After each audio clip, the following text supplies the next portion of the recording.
नमस्कार दोस्तों। आज की कहानी है गांव की एक गरीब लड़की प्रेम कहानी। राजस्थान के एक गांव में गीता नाम की एक बहुत ही सुंदर लड़की रहती थी। वह एक गरीब परिवार से थी। उसके पिता घर का खर्च पूरी तरह से नहीं उठा पाते थे, इसलिए गीता जंगल से लकड़ियां काटकर उन लकड़ियों को बाजार में बेचती थी। इसी तरह से उनका घर का खर्चा चलता था। गीता अब 21 साल की हो गई थी और उनके माँ बाप को भी अब चिंता होने लगी थी उसकी शादी की। बिना पैसों के हम कैसे करेंगे? मगर गीता को अपनी शादी की कोई भी परवाह नहीं थी, क्योंकि वो अपने परिवार से बहुत प्यार करती थी। गीता इतनी खूबसूरत थी कि उसके कई रिश्ते आते रहते थे, मगर वो सबको मना कर देती थी। पर अमित नाम का एक लड़का गीता से बेहद प्यार करता था और गीता के मना करने के बावजूद वो रोज़ बाजार में गीता की लकड़ियाँ बिकवाने पहुंच जाता था। गीता अमित से प्यार नहीं करती थी, क्योंकि शायद गीता को अमित के प्यार पर भरोसा नहीं था। अमित भी एक गरीब परिवार का ही लड़का था। उसके पिताजी बाजार में सब्जी की रेहड़ी लगाते थे, लेकिन शायद अमित के पिताजी को मालूम था कि वो गीता से बेहद प्यार करता है, क्योंकि उनका लड़का अमित अपने पिताजी को यह कहकर गीता की लकड़ियाँ बिकवाने चला जाता था कि पिताजी, गीता का परिवार हमसे भी ज़्यादा गरीब है, इसलिए मैं उसकी लकड़ियाँ बिकवाने जाता हूँ। अमित के पिताजी को उसकी ये बात अच्छी लगती थी कि वो एक गरीब लड़की की सहायता करता है, लेकिन गीता को अमित के साथ लकड़ियाँ बिकवाना बिल्कुल अच्छा नहीं लगता था। और एक दिन गीता ने अमित के पिताजी से उसकी शिकायत ही कर दी और उसके पिताजी से ये कहा कि अमित से कह दीजिए कि आज के बाद वो मेरी लकड़ियाँ बिकवाने मेरे साथ ना आए और मुझे इसकी सहायता की बिल्कुल भी ज़रूरत नहीं है।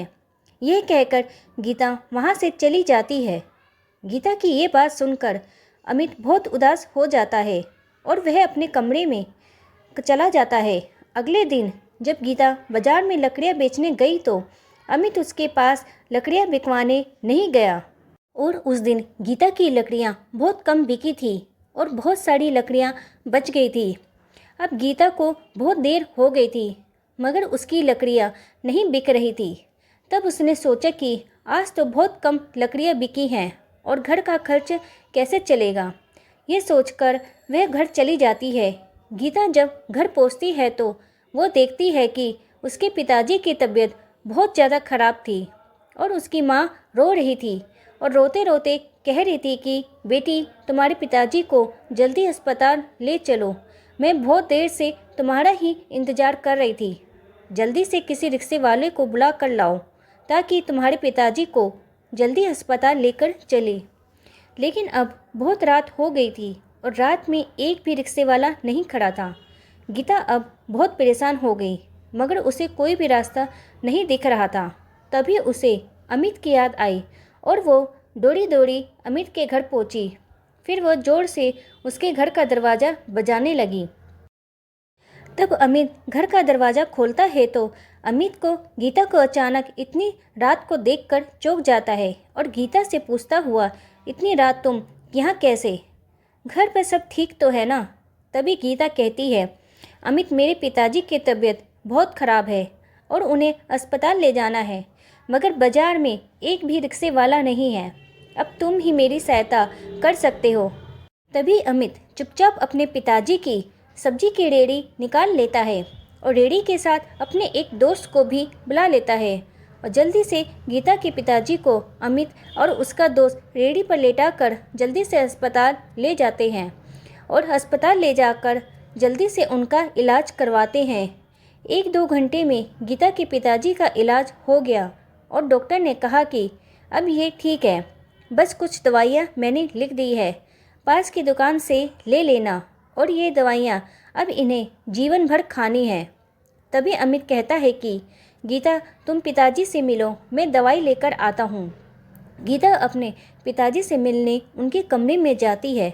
जब तक उसके पिताजी बिल्कुल ठीक हो गए थे, तब वो गीता से कहते हैं कि बेटी, तुम अमित से कितना चिढ़ती हो, फिर भी वो हमेशा तुम्हारी सहायता करता रहता है।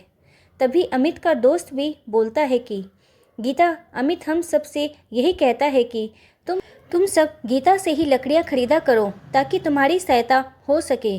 और गीता, मैं तुम्हें ये बताना चाहता हूँ कि अमित बहुत ही अच्छा लड़का है और तुम हो कि अमित के घर पर जाकर उसकी बेइज्जती कर दी। तब गीता को विश्वास हो जाता है कि अमित बहुत ही अच्छा लड़का है। इतने में ही अमित दवाई लेकर आ जाता है और गीता से कहता है कि मैंने तुम्हारे पिताजी की सभी दवाइयाँ ले ली हैं और डॉक्टर ने भी छुट्टी दे दी है। चलो अब घर चलते हैं। अब सुबह के 6 बज चुके थे। हॉस्पिटल के बाहर ही रिक्शा वाला खड़ा था। अमित ने अपने दोस्त से कहा कि तुम रेडी लेकर घर पहुंचा देना, मैं रिक्शा में गीता के पिताजी को घर छोड़कर आता हूं। अब गीता अमित से बहुत खुश थी कि अमित मेरी कितनी सहायता कर रहा है।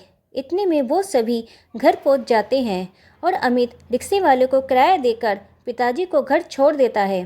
तभी अमित जाने लगता है तो गीता उसे बाहर रोककर उसका हाथ पकड़कर उससे माफ़ी मांगती है और ये कहती है कि अमित, कल से तुम मेरी लकड़ियाँ बिकवाने आ जाना, क्योंकि अब तुम्हारे बिना मेरी लकड़ियाँ बेचने का बिल्कुल भी मन नहीं करता। और हाँ, क्या शादी के बाद भी तुम मुझे बाज़ार में लकड़ियाँ बेचने भेजोगे? गीता की ये बात सुनकर अमित बहुत खुश हो जाता है और कहता है कि गीता, तुम्हें मुझसे प्यार हो गया है, ये कहीं मैं सपना तो नहीं देख रहा, मगर ये हुआ कैसे? तब गीता कहती है, अमित, तुमने मेरा दिल जीत लिया। हाँ, मुझे तुमसे प्यार हो गया। तब अमित कहता है, गीता, आज मैं बहुत खुश हूँ कि आज मुझे मेरा प्यार मिल गया और मैं तुमसे वादा करता हूँ कि मैं तुम्हारे साथ साथ तुम्हारे परिवार का भी ख्याल रखूँगा। तो दोस्तों, गीता को अपने परिवार से बहुत प्यार था, इसलिए उसको ऐसा जीवन साथी मिला जो उसके साथ साथ उसके परिवार का भी ख्याल रखेगा। आपको ये कहानी कैसी लगी नीचे कमेंट करके हमें ज़रूर बताइएगा।